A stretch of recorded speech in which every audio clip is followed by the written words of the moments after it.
Hello everyone, I hope everyone is in pink of health. So आज हम फिर से बेसिक टर्म और कुछ कंसेप्ट सीखेंगे जो बहुत ज़्यादा इम्पॉर्टेंट है।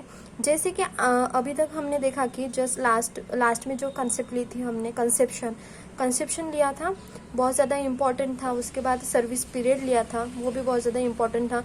उससे ही इंटरलिंक्ड आगे वाले जो है आगे वाले आज कंसेप्ट सीखने वाले हैं और ये भी उनसे इंटरलिंक्ड है। मतलब हम आगे लेसन में बढ़ते जा रहे हैं। ऐसा नहीं कि मैं कुछ भी ले रही हूँ, तो आगे इंटरलिंक्ड होते जाए, आपको भी समझेगा। जैसे आपने जो भी नया कोई देखेगा ना इस वीडियो को, जिसको सीखना है या उसको पसंद आया हो ये जो मैं सिखा रही हूँ वो, तो अगर उसको है ना देखना है ना, तो वो उसको बीच में से कुछ भी नहीं समझेगा। जिसको भी देखना है ना उसको फर्स्ट वीडियो से स्टार्ट करना होगा, क्योंकि वहाँ से ही सब बेसिक करके अभी तक हम यहाँ तक पहुँचे। तो जो भी कोई नया जो हो वो अगर इस वीडियो को देख रहा हो तो उसको ये पता रहना चाहिए कि उसको है ना बेसिक से स्टार्ट करना है, वो फर्स्ट वीडियो से स्टार्ट करना है, तभी उसको समझ में आएगा। बीच में बिल्कुल समझ में नहीं आएगा। ठीक है, आज हम बहुत इंपॉर्टेंट और बहुत मस्त वाली एक कंसेप्ट सीखने हैं, वो है age of first calving. Age of first calving मतलब क्या? फर्स्टली काल्विंग मतलब क्या होता है? Act of giving birth to young one. यहाँ पे काल्विंग है इसलिए act of giving birth to calf, मतलब काल्विंग मतलब किसी बेबी को, किसी एनिमल के बेबी को बर्थ देना, मतलब क्या बोलते हैं? Age of first calving. और किसी एनिमल की बेबी को अगर बर्थ देते हैं तो उसको बोलते हैं काल्विंग पीरियड, काल्विंग बोलते हैं उसको। मतलब ठीक है। और एज ऑफ फर्स्ट काल्विंग का मीनिंग क्या होता है? जब वो एनिमल, अगर एक काऊ है जो पहले छोटी बेबी थी, फिर हाइपर हुई, फिर वो काऊ बनी। काऊ कब बनती है? वो फर्स्ट काल्विंग के बाद, फर्स्ट बेबी को बर्थ देने के बाद उसको हम काऊ बोलते हैं। उसके पहले हम उसको क्या बोलते हैं? अप टू 6 मंथ उसको क्या बोलते हैं? हाइफर बोलते हैं। ठीक है, इसके बाद है ना हम क्या सीखेंगे कि एज ऑफ फर्स्ट काल्विंग मतलब हमें कैसा पता चलेगा, हमें कैसे पता चलेगी उसकी कौन सी एज पे उसको है ना बेबी होने वाला है, या उसके लिए कौन सा सुटेबल एज है जिसमें उसको फर्स्ट बेबी होना चाहिए। ऐसी कौन सी डिसाइडेड, मतलब कौन सी एज है, हमें कैसे पता चलेंगी? तो इसको है ना, इस टर्म को एज ऑफ फर्स्ट काल्विंग बोलते हैं। मतलब इसमें है ना हम जैसे क्रॉस ब्रीड होते हैं, इंडियन ब्रीड होते हैं, बफेलो होते हैं, एक्जोटिक ब्रीड, ये चारों लिए चारों की अलग अलग एज होती है। सबसे अलग अलग एज में चारों के ही अलग अलग एज होती है। उनके अलग अलग एज में मतलब उनके अलग अलग, जैसे कोई 2 साल बाद, कोई 4 साल बाद, ऐसे उनके एज पे उनको फर्स्ट टाइम बेबी होना चाहिए। तो ये इसमें दिया हुआ है। तो यहाँ पे वो उसी एज के बारे में पूरा डिटेल बताएं।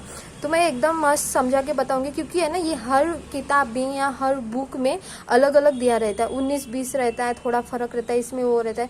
तो मैं ये बहुत सटीक तरह से बताऊंगी कि कैसे याद रखना है, कैसे अपने ऑप्शन चुनने, कैसे ऑप्शन उठाने, ये सब बताऊंगी। ठीक है, तो आज बहुत अच्छे से पढ़ेंगे। और इसको है ना लर्न करने की भी ज़रूरत नहीं है। नहीं तो हम एक बुक में अलग दिखते हैं, दूसरे बुक में अलग दिखता है, तो हम हौच-पौच हो जाती है कि यार कौन सा याद रखूँ, ये आए तो ये आए, तो मेरे को कैसे समझ में आएगी कि एग्जामिनर कौन सा दे रहा है यहाँ पे। तो वो कोई मतलब वो कोई जितना भी रटेंगे ना तो वो भूल जाएंगे।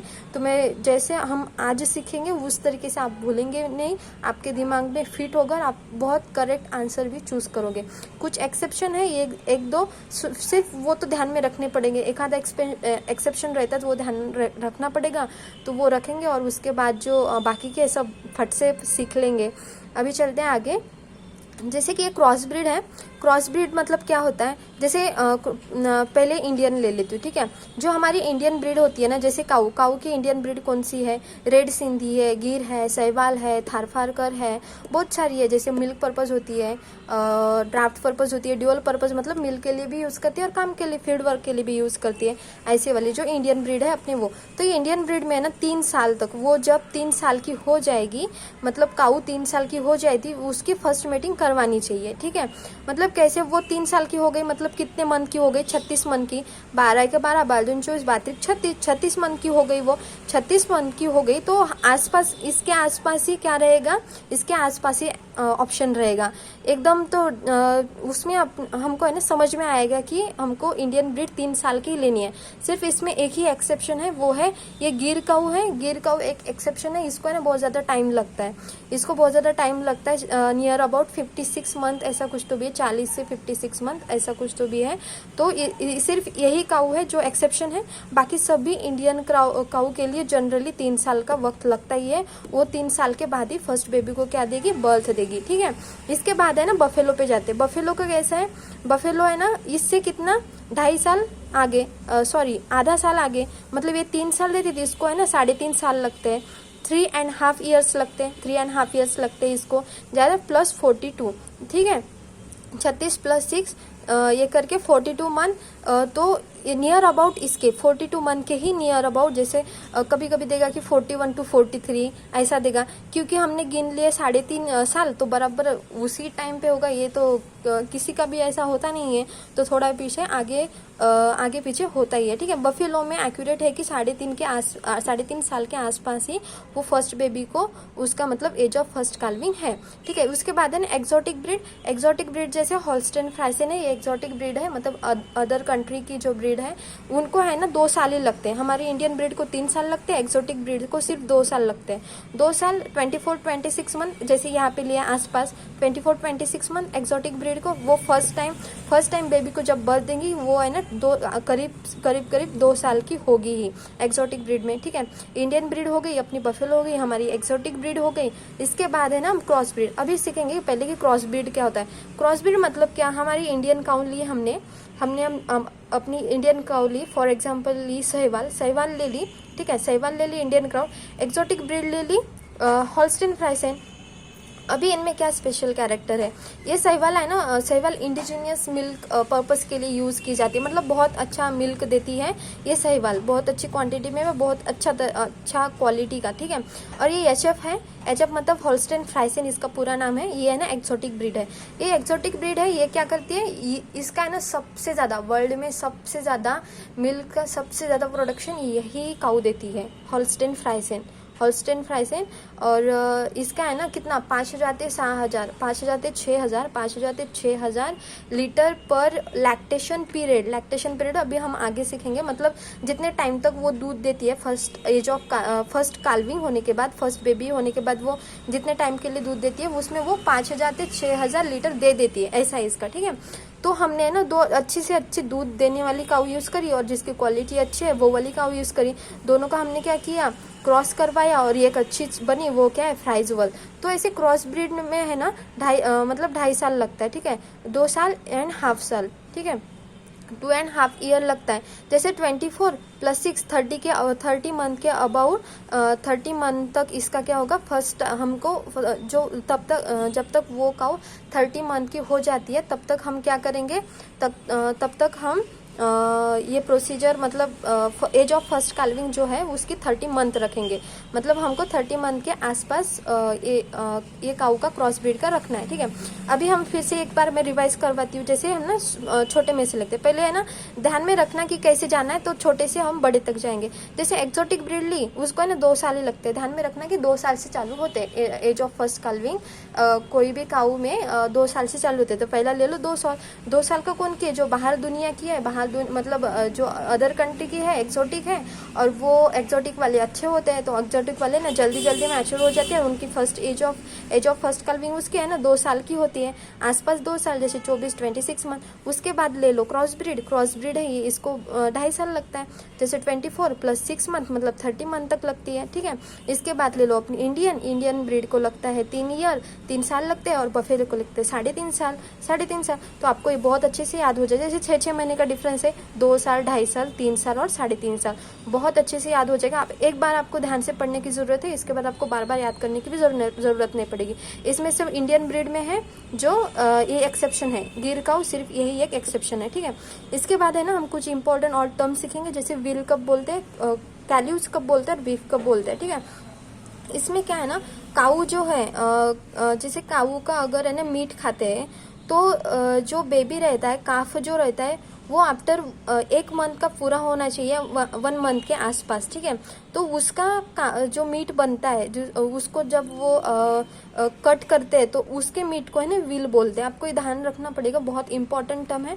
और ये जो कैल्यूज है ना, कभी कभी ऑप्शन दिया जाता है कि 1 से 3 मंथ ओल्ड का रहता है, और कभी कभी दिया जाता है कि 3 से 8 मंथ ओल्ड का रहता है, तब उसको कैल्यूज बोलते हैं। तो मैंने जहाँ पे एनालिसिस किया है तो मेरे को बहुत सारे टेस्ट में ये दोनों भी मिले हैं। तो आप है ना ऐसे दोनों भी याद रख के चलो कि जो व्हील है वो सबसे मतलब 1 महीने के करीब पास या 1 महीने से ज्यादा वाले को व्हील बोलेंगे।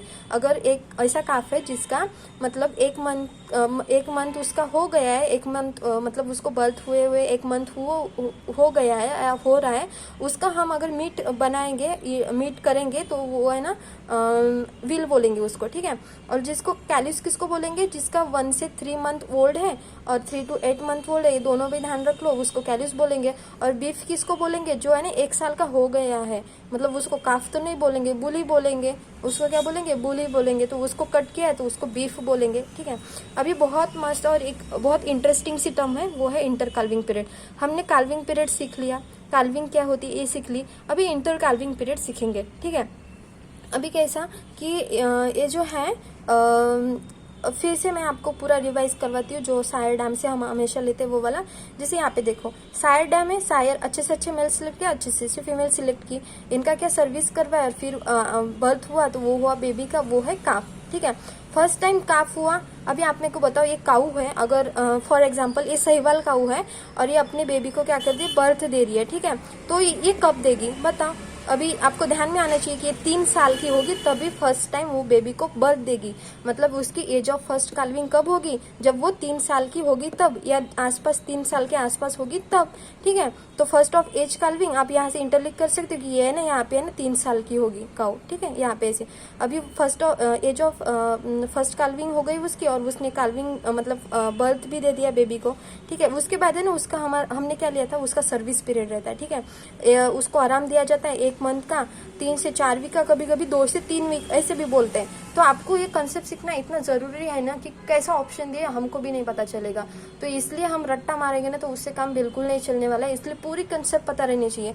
जैसे मैंने ना बहुत बार देखा है कि कहीं है ना 3 से 4 वीक दिया है, कहीं 2 से 3 वीक दिया है, ऐसा दिया है। तो ये हमको ना कंसेप्ट ही याद रहना चाहिए ताकि हम वहाँ पे एंड टाइम पे गेम खेल सके, ठीक है। तो यहाँ पे सर्विस पीरियड हो गया कि उसको आराम दे दिया, फिर से उसकी सर्विस करवाई, मतलब उसकी क्या करवाई हमने, मेटिंग करवाई। उसके बाद है उसका जेस्टेशन पीरियड चालू हुआ। जेस्टेशन पीरियड मतलब क्या, उसकी प्रेगनेंसी चालू हो गई, उसका जेस्टेशन पीरियड चालू हो गया। काऊ है तो कितने का होगा, 9 मंथ 9th डे का होगा। उसके बाद उसकी सेकेंड कैल्विंग। तो अभी भैया इसमें है ना इंटरेस्टिंग पॉइंट कि जो फर्स्ट कैल्विंग थी और अभी जो सेकंड कैल्विंग हो गई है, इनके बीच का जो पीरियड है उसको बोलते हैं इंटर कैल्विंग पीरियड, उसको बोलते हैं इंटर कैल्विंग पीरियड। इन दोनों में से मतलब दो कैल्विंग में से मतलब 2 पहले बेबी को बर्थ दिया, फिर सेकंड वाले बेबी को बर्थ दिया, तो इसके बीच का पीरियड कितना, इंटर कैल्विंग पीरियड, ठीक है। जैसे अपनी ह्यूमन बीइंग से लेते हैं, जैसे घर में 2 बच्चे होते हैं, एक समझो बड़ी पहले बेटी हो गई, फिर समझो एग्जाम्पल ले रही हूँ यार, ठीक है, समझो सेकंड टाइम भैया हो गया, तो उनके बीच कितने साल का फर्क है, 3 साल का फर्क है। तो वो 3 साल क्या हुआ, उनका इंटर कैल्विंग पीरियड हुआ। मतलब 2 बेबी को जन्म जो दिया है हमने, 2 बेबी को जो फर्स्ट उसका बेबी है और सेकंड बेबी है, इनके बर्थ के बीच का कौन सा पीरियड है, वो है इंटर कैल्विंग पीरियड। आई होप आपको ये बहुत अच्छे से समझ में आया होगा। और ये बहुत इंपॉर्टेंट है, जो हम बहुत रटते हैं, बहुत ज्यादा रटते हैं और हमको याद भी नहीं रहता। तो ये आप इससे है ना बहुत अच्छे से पिक कर पाओगे। आप है ना ट्राई करके देखो ऐसे क्वेश्चन कि आपको या इससे जम रहे, आपको आइडिया भी आएगी कि कौन सा कब कैसा उठाना है, ठीक है। तो आई होप आपको बहुत अच्छे से समझ में आया होगा। Thank you so much.